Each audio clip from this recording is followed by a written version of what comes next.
Greetings once again, Dragon Warriors and Time Patrollers.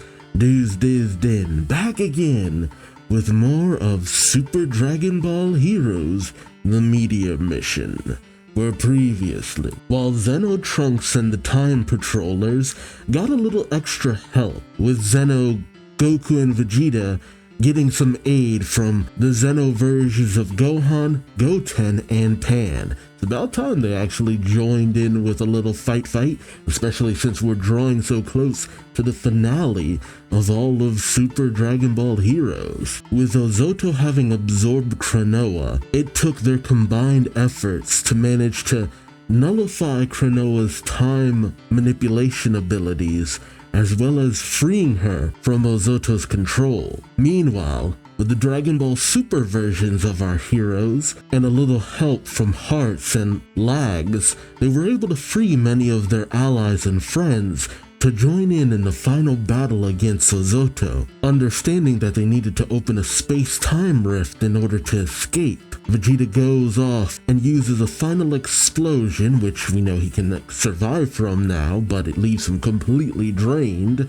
in order to open said space-time rift, which everyone is able to promptly jump through, only to see the massive engorged form of Ozoto looming in the shadows of the distant. And while bigger doesn't always mean better, will our heroes be able to stop this gargantuan Ozoto? Or will this be the final meal? Join me as I find out, won't you? Alright, the decisive battle kicks off. Super Dragon Ball Heroes Meteor mission. Narration says, could the palace itself be Ozoto's real body that has now finally emerged? And I didn't actually even remember that. Yeah, his body is the Ozoto Palace, but well, thank you for reminding me. The manga version of Super Dragon Ball Heroes, always doing the heavy lifting. With everyone now evacuated from Ozoto's body, they gaze up at the gargantuan figure looming over them. Well, except for Vegeta. Vegeta's being carried by Hearts. And understandably, Oolong freaks out. It was actually just recently brought to my attention that Oolong is really beloved in the series. He's appeared in the most amount of movies out of anyone, and he appears in the side content. He's even appearing here. Like, there is some interesting love for Oolong. I like Oolong well enough, but it just actually never really dawned on me how often he appears in so much media. But thus stands revealed Majin Ozoto. Xenotrunks questions, this is Ozoto's true form? Pan comments, it's huge. But then Hearts seems to pick up something with his telepathy. Oh, what? Hearts comments, he's asleep. Oolong questions, asleep? While Krillin asks, so does that mean we can all take him down now? But Android 17 notices something, saying no, it's not as easy as it seems. As multiple Ozotos start coming out of the surrounding area, with Oolong shouting, how are there so many? There are also duplicates of the various different villains our heroes have faced across all space-time. Shin says, so these are the split bodies I heard about earlier. Elder Supreme Kai says, looks like he's copied Majin Buu's powers for this. Yamcha says some have even disguised themselves. Piccolo says, we should have freed Buu from the stomach earlier. While Gohan comments, I searched for him but couldn't find him. The Xeno versions of Goku and Vegeta, still in Super Saiyan 4, seem a little bit wary. And Kranoa notices this, saying, Goku, Vegeta, Trunks, you all should rest and regain your strength. Hearts then sets down Vegeta, saying, indeed, it seems better to do so, given that the main body's power is unknown. Son Goku's power in particular, is hope. Lags is kind of taken aback by this comment, while Xeno Goten says, but no doubt, we're gonna take him down. We're gonna take down the main body ourselves as well. And so, the remaining heroes, including Kranoa going into her unleashed form, Goten going into his super form, Xeno Gohan going into Super Saiyan 4, Pan, Shin, Hearts going into his super form, Piccolo, Lags, Super Gohan in his ultimate form, Android 17, Krillin, and surprisingly enough, Yamcha face off against a horde of previous villains faced in both the series and in the movies, while Oolong says, alright then, change, transforming into a rocket and saying, time to get out of here. Understandable. As he races off, he says, I need more than one life to survive in a place like that. Wait, didn't something like this happen before, right? He then notices something. Oh, it's Eos! Although she mostly appears in silhouette, hovering in the air, Oolong comes to a halt as she says, Hi there, transforming piggy. Can you fill me in on the current situation of the battle? Oolong questions, huh? Who are you? I gotta say, I think I just said that, but I really enjoy the way this is being portrayed a lot better than in the anime. The anime, it went straight into Goku taking on the giant Ozoto. But here, it feels like more of a final struggle. You know, everyone coming in, powering up, doing what they can to fight off the horde so that those with the greater amount of power can rest up and, you know, heal themselves as best as they can. I don't know, it just has a lot better vibe. Meanwhile, our heroes battle the Ozoto horde. After easily dispatching a Garlic Jr. Ozoto clone, Hearts takes on the Southern Supreme Kai clone, I think, who says, Ho ho ho, what happened to that ability of yours? Can't you hear what a god's heart says? Hearts then contains the clone in one of his gravity cubes, saying, It's quite frustrating when everyone thinks that's my only ability. He then channels all of his power around his fist and unleashes Gravity Breaker to destroy the clone. But then he's rushed from behind by several of the other Supreme Kai clones, only for someone to shoot out several energy blasts, destroying them. Ooh, man, even Krillin getting a nice little moment. That's awesome. Heart says, Thanks for the save. As expected from you, Krillin. Huh, oh my god. Actual respect for Krillin?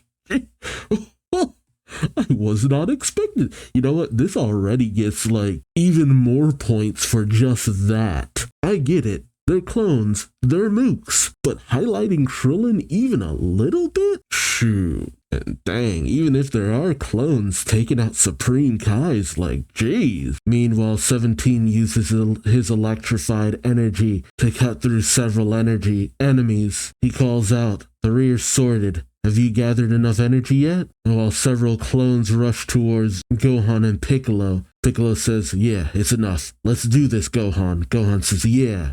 Ooh. And they unleash a double special beam cannon, Makan Kosato. That's actually pretty awesome. Meanwhile, Yamcha rushes in saying, I'll show you what I can do too. He uses the Wolf Fang Windy Fist, which I never enjoyed this variant because it just, the add of the word windy just doesn't give it that same punch. Aw, come on. Yamcha tries to unleash his attack against Ozoto, but it does nothing, as Ozoto just says, This is quite a good massage. Yamcha is shocked, saying, No effect at all? This is bad. But someone uses glass barrage, and Yamcha thinks glass, and thinks of Vidro, his fiance.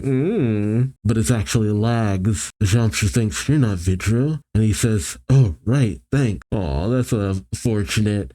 It would have actually been nice to get one more moment between Yamcha and Vidro, especially because we're probably never going to see her again, or she's never even going to be brought up. And it's not like Toa's brought up a lot in the main series. But Lags just kind of dismisses him and jumps away, leaving Yamcha questioning, For real? Meanwhile, Cronoa calls out, Toki Toki, lend me your strength. Oh, cool. And while Cronoa and Toki Toki use Holy Time Judgment, Zeno Gohan, Goten, and Pan use a Kamehameha to unleash a massive attack. That's actually cool.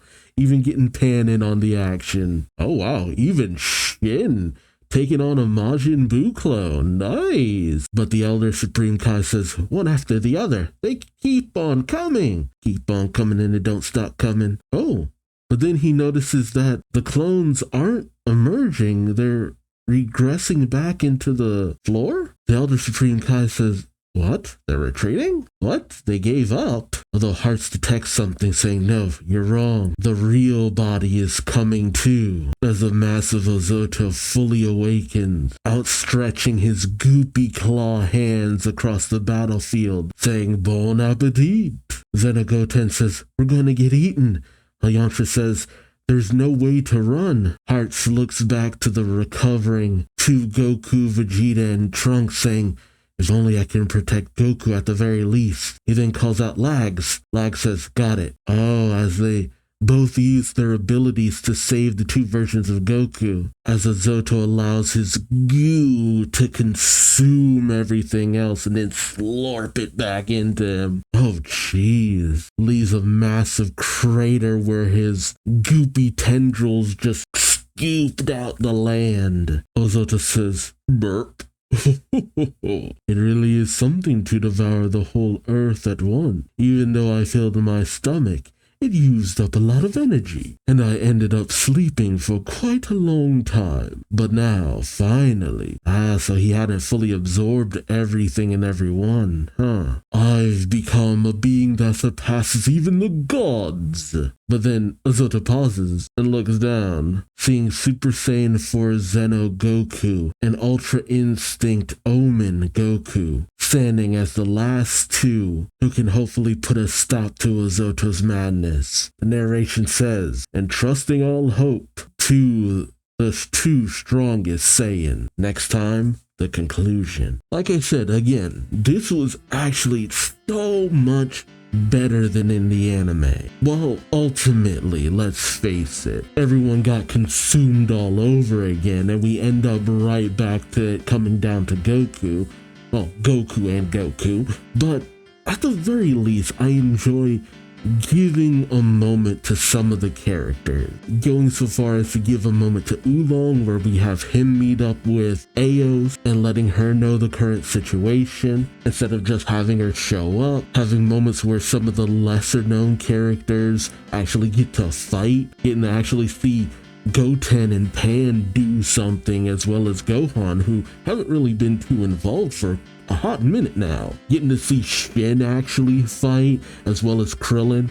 Kind of sucks that Yamcha wasn't actually able to be effective, but that little moment where we are alerted, hey, Yamcha still technically has a fiance out there. And considering that next chapter is the conclusion, it gets to be the last hurrah of this series. Now, I do still wish we could have had some more other moments, just because, hey, it's the last we'll see of Hearts, Vidro, Legolas, Eos, Cronoa. Oh, no, Cronoa. If we have another Dragon Ball Zeno game, I mean, shoot, I'm pretty sure Dragon Ball Zeno 2 is still getting updates, so there's still that. But a lot of these characters will only ever be relegated to the games, and some of the auxiliary characters, who knows how often they'll even appear. It's always kind of a crapshoot with stuff like that. You know, Android 21 has managed to bounce around to different games, Toa and Mira, Demigra, stuff like that, but now, given the current situation, I'm not sure what's going to happen to a lot of these characters going forward. Will they be lost to the annals of Dragon Ball game history? I would have loved it if Dragon Ball Daima maybe brought in a few of those characters, especially since it seems to be going more in the direction of addressing the more mystical side of the Dragon Ball universe, but even then, who knows how deep that's really gonna go. I mean, it would have been a nice moment to bring in the likes of Toa and Mira and Fu and stuff like that into proper canon, but then again, maybe they feel that that'll be a little too messy. I really don't know. But I like a lot of this auxiliary stuff, especially when it addressed stuff like the demons and all that. You know, Michikabura and actually giving credence to Deborah being this ominous power. You know, Deborah was a threat in and of itself. It's just that Majin Buu was already above him to such a degree that everyone else just couldn't do anything. And then it just kept escalating from there. But we'll see. We'll see. Regardless, I just don't want it to be completely forgotten. But who knows? Let me know your thoughts in the comment section below. Like, comment, subscribe if you enjoyed the ride. Thanks so much for watching, and until next time, I've been Duuz-Diz-Din, and hope to see you later. Take care. Bye-bye.